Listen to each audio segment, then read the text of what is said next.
Bonsoir à tous, bienvenue dans notre édition. Voici nos principaux titres. L'aéroport fait son...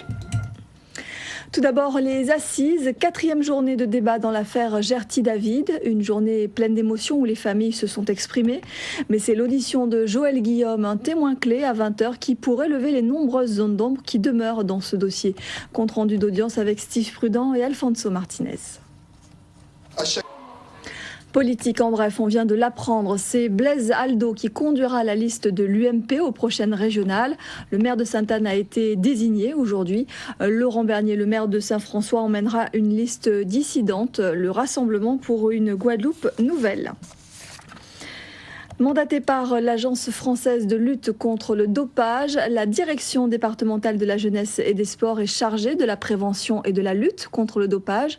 Des sondages montrent que cette pratique est en baisse en Guadeloupe, mais les chiffres demeurent supérieurs à ceux enregistrés dans l'Hexagone. Le docteur Joël Savin de la DDJS fait le point avec Aury Ménel et René Alidor. Nous avons depuis Social, depuis le 24 novembre, le personnel UGTJ de la société SOS Multisécurité est en grève.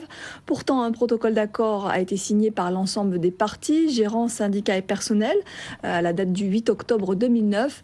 Ce matin, à la Cité des Métiers, au Rézé aux Abîmes, les agents de la sécurité affiliés à l'UGTJ ont fait le point sur ce conflit et qui semble s'éterniser. Bruno Pencio-Villon. Le gérant n'a pas souhaité s'exprimer aujourd'hui. 2009, une année à oublier pour l'aéroport Paul Caraïbes qui a enregistré une baisse de 10% de son trafic passager. Un mauvais chiffre dû en grande partie aux nombreux mouvements sociaux. En dépit de cette situation, l'aéroport entend poursuivre son programme d'investissement avec la construction dès cette année de la future aérogare régionale. Le point avec Jean-Charles Théobald et Olivier Duflot. Et autre changement prévu à l'aéroport, il concerne le mode de gestion des 200 salariés qui vont désormais relever du droit privé avec la création dès cette année d'un comité d'entreprise et d'un comité d'hygiène, de sécurité et de conditions de travail. L'Université des Antilles-Guyane affiche son dynamisme et ses étudiants se montrent particulièrement volontaires, à l'instar des élèves de gestion de la licence pro qui ont décidé de s'imprégner de la réalité du monde de l'entreprise en organisant un carrefour des métiers. Ils ont invité plusieurs professionnels issus de secteurs divers afin d'échanger sur les perspectives d'avenir. Lise Delmar et Olivier Duflot se sont rendus pour nous sur le campus de Fouilleul. En bref, les chiffres du chômage, ils ont été publiés aujourd'hui par le Pôle emploi. Le nombre de demandeurs d'emploi de catégorie A s'établit à 51 850 personnes à la fin décembre 2009, c'est-à-dire une augmentation de 0,7% par rapport au mois précédent, le mois de novembre, et plus 11,5% sur un an. Haïti à présent et ses miracles. Une jeune fille a été sortie vivante des décombres aujourd'hui. Âgée de 16 ans, elle a été retrouvée déshydratée et très faible sous les débris d'une maison. Selon un des médecins français qui s'est occupé d'elle, Darling, c'est son nom, fait partie des cas extrêmes de survie. Le reportage de nos confrères de France 2. Et comme beaucoup de bâtiments, l'université a été en grande partie détruite. Beaucoup d'étudiants sont morts, bien évidemment. Les autres sont aujourd'hui livrés à eux-mêmes et ne savent pas s'ils pourront reprendre leurs études. Le reportage sur place de Véronique Urtis-Béréa et Nordine Bensmaïl.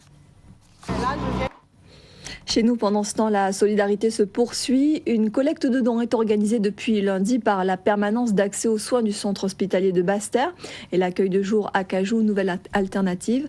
Les donateurs se sont malheureusement montrés assez timides jusqu'ici. L'occasion de lancer un appel à la générosité. Thierry Philippe. Et environ 1200 rescapés ont été rapatriés en Guadeloupe. Les hôpitaux sont chargés de les soigner. Jean-Luc Fabre, le préfet de Guadeloupe, a donc décidé de déclencher le plan blanc élargi. Son but est d'organiser au mieux la prise en charge de ces blessés dans les établissements de soins. Combien de temps reste-t-il dans les hôpitaux ? Où vont-ils une fois les premiers soins reçus ? Et y a-t-il des répercussions sur la gestion au quotidien de ces centres ? Jérôme Bouécas, Thierry Philippe et Daniel Quérin nous apportent des éléments de réponse. C'est le dossier de ce journal. En bref, Luc Châtel, le ministre de l'Éducation, est en visite en ce moment à la Martinique. Ce matin, il s'est rendu dans plusieurs établissements scolaires de l'île, notamment au lycée de Bellevue à Fort-de-France, où il a rencontré les délégués de classe et les conseillers d'orientation. Il en a profité pour présenter sa réforme des lycées.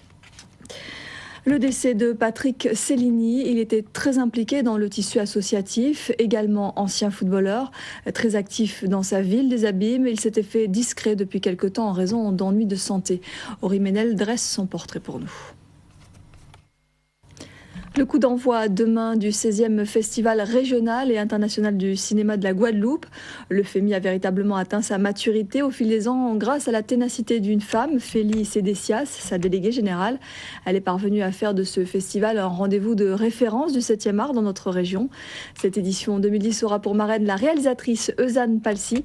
Voyons où en sont les préparatifs avec Paul-Henri Scoll et Daniel Quérin.